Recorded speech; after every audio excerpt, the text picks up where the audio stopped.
Hello and welcome to the Dad Whisperer. I'm your host, Dr. Michelle Watson, and I'm so happy that you're joining me again today because if you are a father who wants to be equipped with more tools to better engage the hearts of your daughter and your son, then you've come to the right place.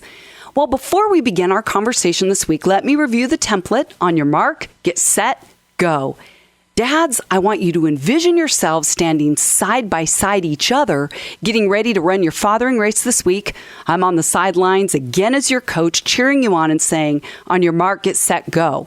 On your mark is the topic or the theme. Get set, I fill that in with stories and stats.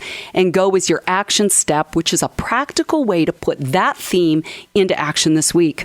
Well, if you joined me last week, you had the privilege of hearing part one of a two-part series where I'm interviewing my friend John Finch. So just for quick review, John is the founder of the Father Effect Ministries and also the creator and storyteller of the Father Effect movie, which you can watch at his website, thefathereffect.com. John has also written a book by the same name titled The Father Effect, Hope and Healing from a Dad's Absence. He lives in Texas with his wife, Michelle. They've been married for 25 years and have 3 daughters. Welcome back, John Finch. Thanks for having me back, Dr. Michelle. Well, it's great to collaborate again here, as I know both of us have a passion for seeing dads, for seeing men heal and do their own work so they can be the dad they want to be, right? Absolutely. Well, last week for me was so powerful and profound because you opened up a little bit about your story and about the loss of your dad and how it shaped you and how for so many years you had no idea that you even had dad wounds or dad issues. And we called that one How to Forgive a Father Who Abandoned You. And if you happen to miss that, you can go to my website, drmichellewatson.com, and hear it again, or go to Spotify, Google Play, or iTunes, where it's at the Dad Whisperer. So I'd love you to listen back. But John, how about if just for starting today, the conversation, just give the quick backstory to that before we get into the topic today. Absolutely. So my dad grew up without a father. Mom was married 5 times, was dropped off in the middle of New Orleans to live on his own at the age of 16, had gotten wrapped up in the mafia, did some prison time. There's a piece where we went into witness protection because of some mafia-related issues, and he eventually committed suicide. Just struggled with a lot of things like depression and anxiety and other mental health issues. Mm-hmm. Yeah, exactly. That's the quick overview. If people want to hear more of your story, they can read your book or watch your movie, your documentary, because it's so good. It's so real and vulnerable. And I think we need more men like you who are willing to be honest and vulnerable about their own story, their own pain, so that other men will follow their lead, which is why I have you on the show today. So for On Your Mark, go ahead. No, I was going to say, and that's it, Dr. Michelle, you hit it. I mean, that's what I want so badly for other guys to know, and it goes back to this message of you're not alone, but just being able to be real and transparent with other guys. And, I spent 30 years being that poser and pretender, and I was really good at it. Mm-hmm. I was really good at pretending to be somebody I wasn't, and now I'm just an open book, and I'm like, look, here's all my junk, here's all my stuff. I'm not perfect, and I'm a jacked up, flawed, and imperfect guy, but I'm doing the best I can. And we're going to talk today about how that kind of honesty has impacted the way that you father your 3 daughters, which I'm excited about. So today, for On Your Mark, we've titled this interview, Reprioritizing Fathering, Finding Hope and Healing from a Dad's Absence or Wounding. How's that for a mouthful? So, yeah, I like it. Okay, there we go.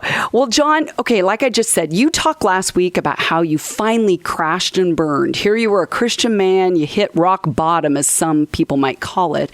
But could you just talk more about how those years of numbing your own pain as a result of your dad's suicide and absence impacted the way you fathered your 3 daughters, especially when they were younger?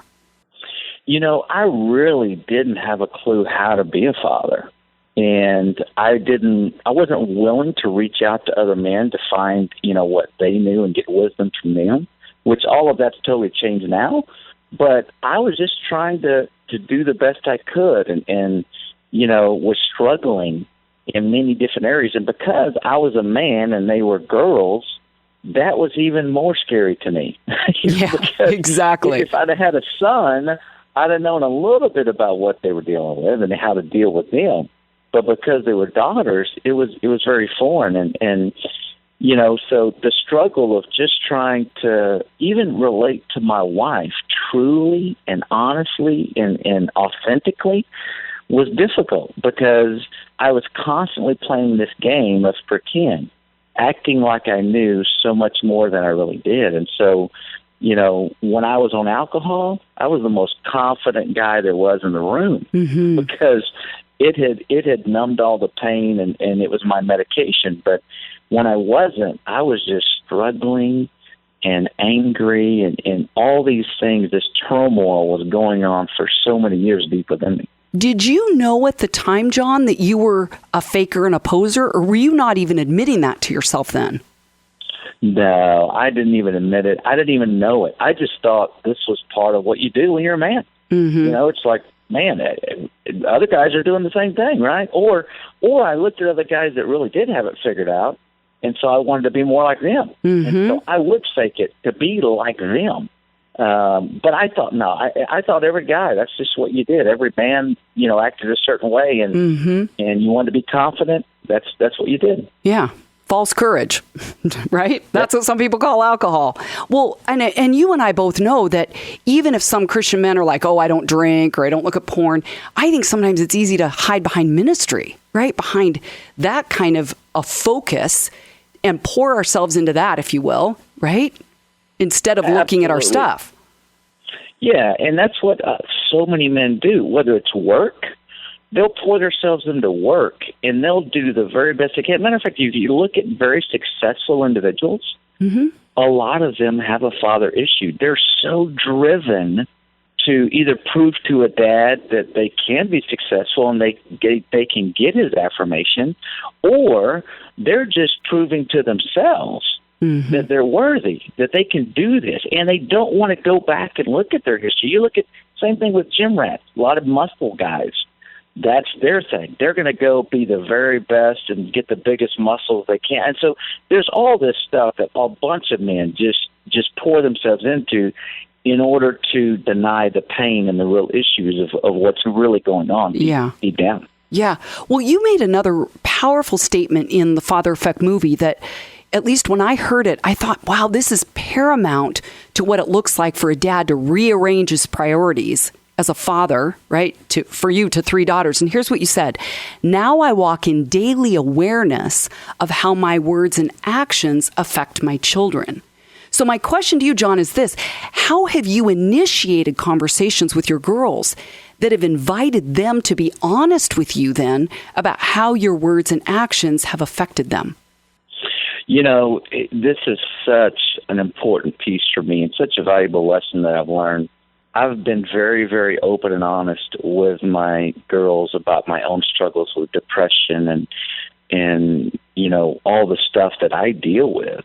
And just in those conversations, I think they see my heart, and they see that I'm doing the very best I can to be the very best dad that I can be. But it's really opened the door for them to come to me and us have these conversations, these amazing, powerful conversations, whether it's about sex or drinking or drugs or anything that teenage girls struggle with. It's opened up those conversations just because I've planted those seeds that, look, I don't have all the answers. And I've told them that. I don't have all the answers. If you come to me with a question and I can't answer it, I'll help get the answer. We'll get the answer somewhere, somehow, from another man or whomever. But you know what? I'm an imperfect and flawed guy. And what that allows them to see is, I'm not perfect, because they're going to find out.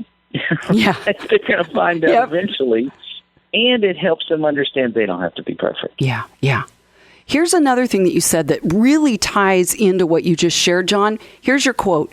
You as a father may feel like a loser for not earning enough money or being smart enough or athletic enough, but that's not what your daughters are thinking.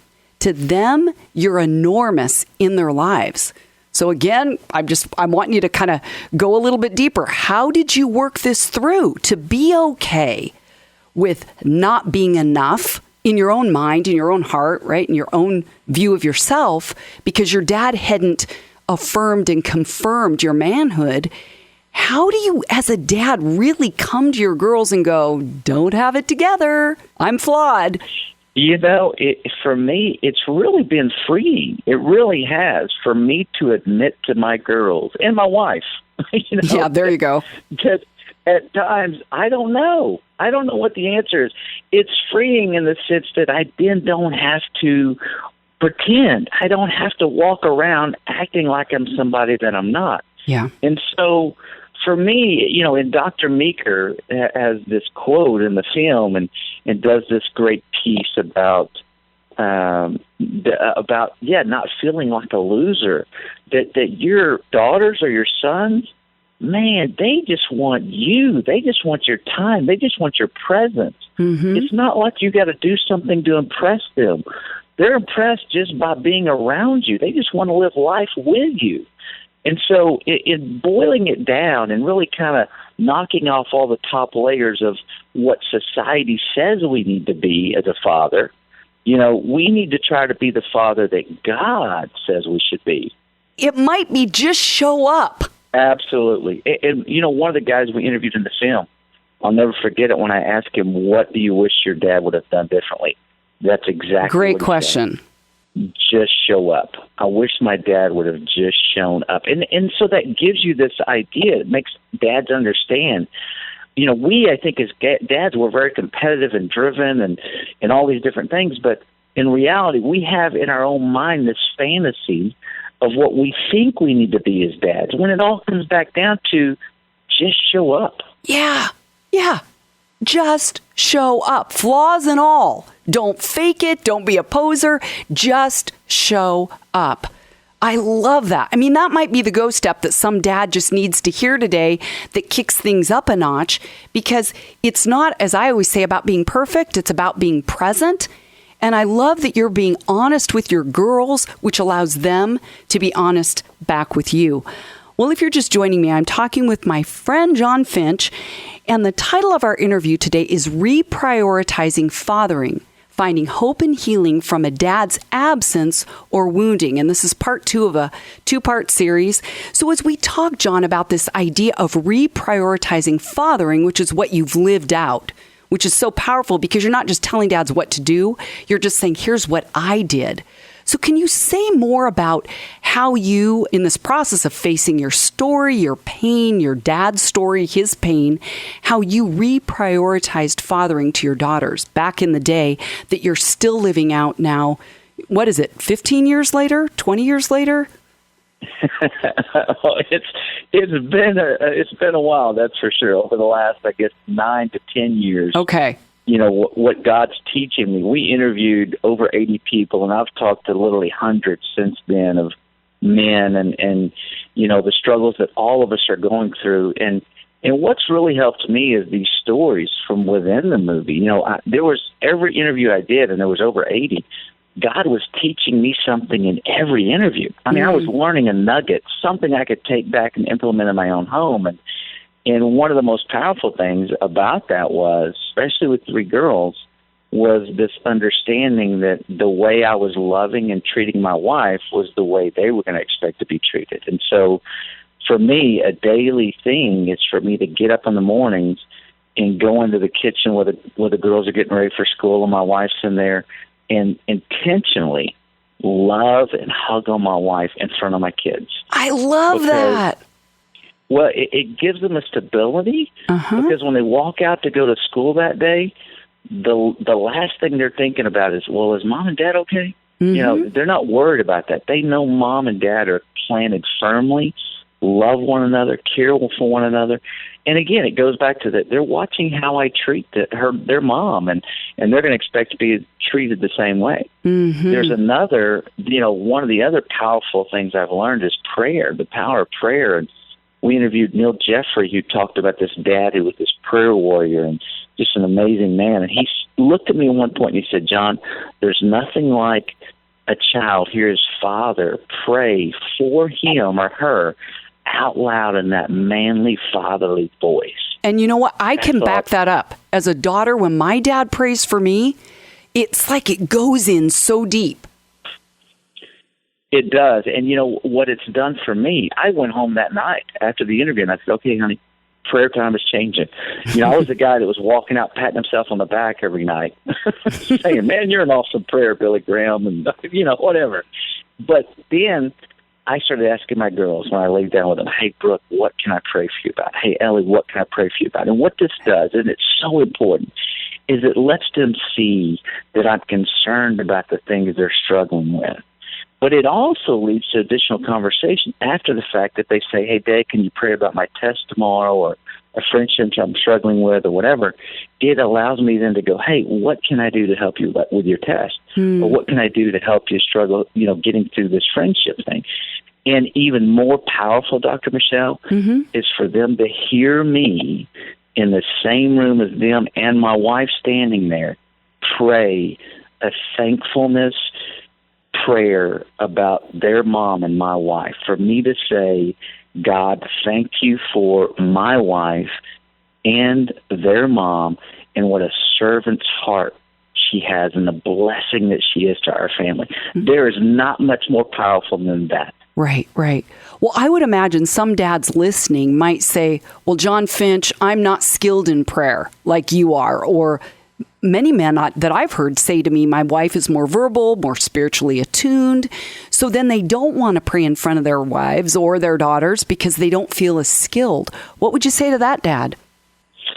You know, I get it. I think there's a lot of men like that. I would say it's very simplistic in the sense that it only has to be one or two sentences. It could be something as simple as, God, thank you for these amazing young ladies I get to call daughters.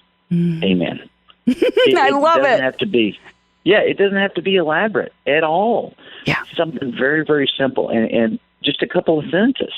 And the girls get it. And even the girls will see, man, Dad is trying. You know, they're seeing the effort, right? You're right on that one. That improves as time goes on. It really does. The comfort level gets better and better. Yeah, exactly. So you're just saying start where you are. That just show up theme is show up. If you only have one sentence, say one sentence. If you want to say back to her the exact thing she just said to you, God, would you help her in her test today? That's all it has to be, right? It doesn't have to sound like your pastor or John Finch. Just be you. Be where you're at. Be you, because you make a difference in your daughter's life.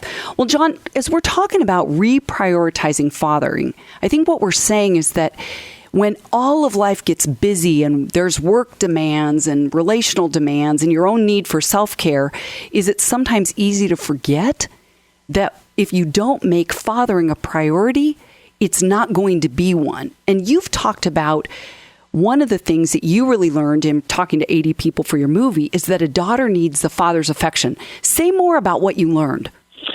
You know, it's the positive affection, the fatherly love, that if ladies or young girls aren't getting that, they're going to go find it somewhere.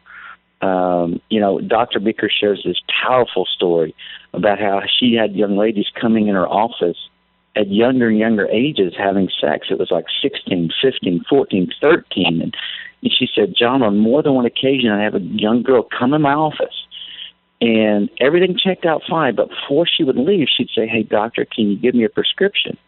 And Dr. Meeker would say, a prescription? What for? You're totally fine. And she said, John, the young lady would say, I don't care what it's for.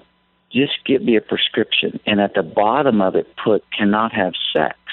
She said, John, what was happening was these young ladies were having sex. It wasn't emotionally or physically pleasurable, but it was the only affection and attention they were getting. They weren't getting any affection and attention from their father. And so this was their permission slip to take to Johnny to say, hey, Johnny, I can't have sex anymore. Wow. Because are you saying that if a dad would step in, I mean, what would that be like for him to say to her, let's talk about sex? What would it look like to wait? Right? Because the research shows that girls delay having sexual activity if there's a feeling of connection to dad. Absolutely. And Dr. Meeker even says it in the movie. She says, you know, if a dad says, here's my expectation for sex, it's to be saved until you're married, and I'm going to help you do that. I'm here to help support you and walk you through that in the best way that I can. She says that increases that girl's chances exponentially that she won't have premarital sex. Mm-hmm. Exactly. Okay, another thing you say, there's 3 A's. So the first one is a daughter needs her father's affection. You also say a daughter needs her father's attention. Say more about that.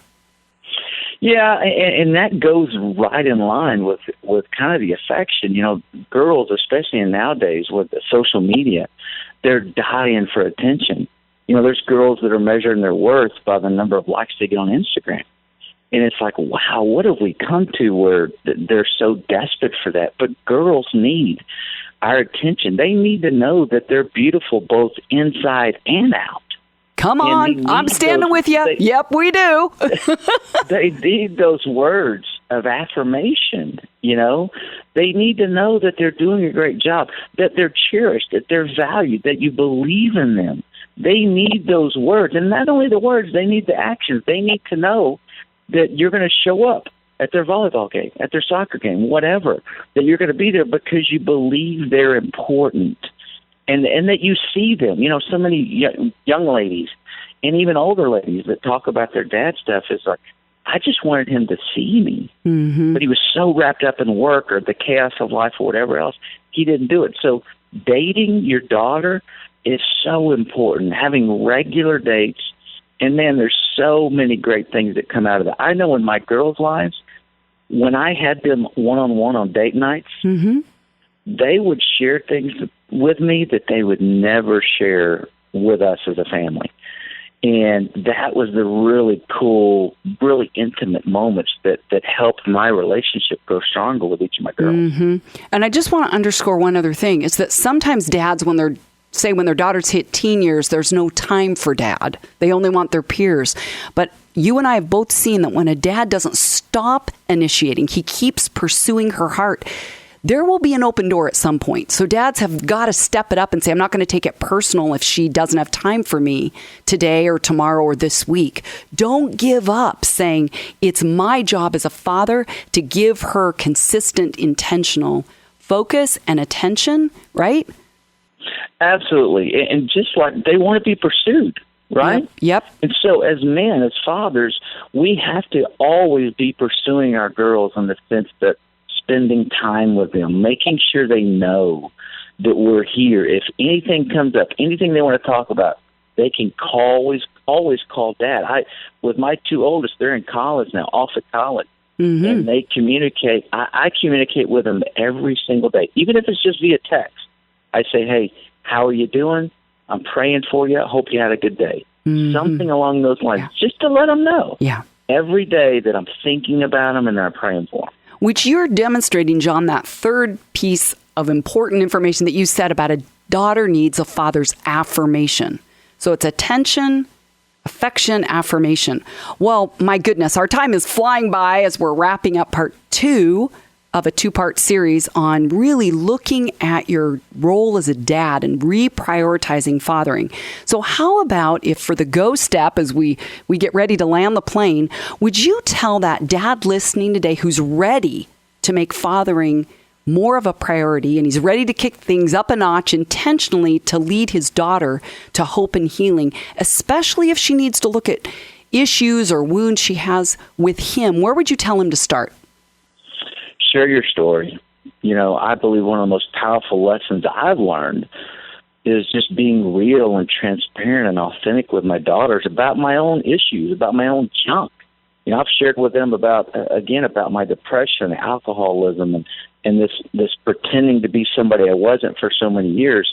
And what that does is it just helps them see why you are the way you are. And it helps them connect the dots on maybe even why you fathered them in such a way. But more importantly, it helps them see that you're not perfect and you're just human. And again, it opens the door, I think, for them to then come to you when they have struggles and issues, knowing that you're going to be that forgiving person that you, because you understand, right? You've been humbled in a way, and you understand some of what they're going through. And that, you know what, You love them no matter what, and there's nothing they can do to make you love them any more or any less. Oh, that's so good. For On Your Mark, today the conversation has been titled Reprioritizing Fathering, Finding Hope and Healing from a Dad's Absence or Wounding. You've been listening to my friend John Finch as he's shared some of his story. If you want to hear more of it, you can go to thefathereffect.com. For your Go Step, I trust that this week you will take his encouragement and his challenges to heart. As always, you can go to my website at drmichellewatson.com where you will find free resources and you can sign up for my bi-monthly Dad Daughter Friday blogs. There's also a link to Amazon where you can find my book, Dad, Here's What I Really Need From You, a guide for connecting with your daughter's heart. So this wraps up another week's program. It's been great to be here with you all. I'm Dr. Michelle Watson, the Dad Whisperer, signing off and encouraging you to make today a day where you intentionally and consistently invest in pursuing your daughter's heart. Go Dads.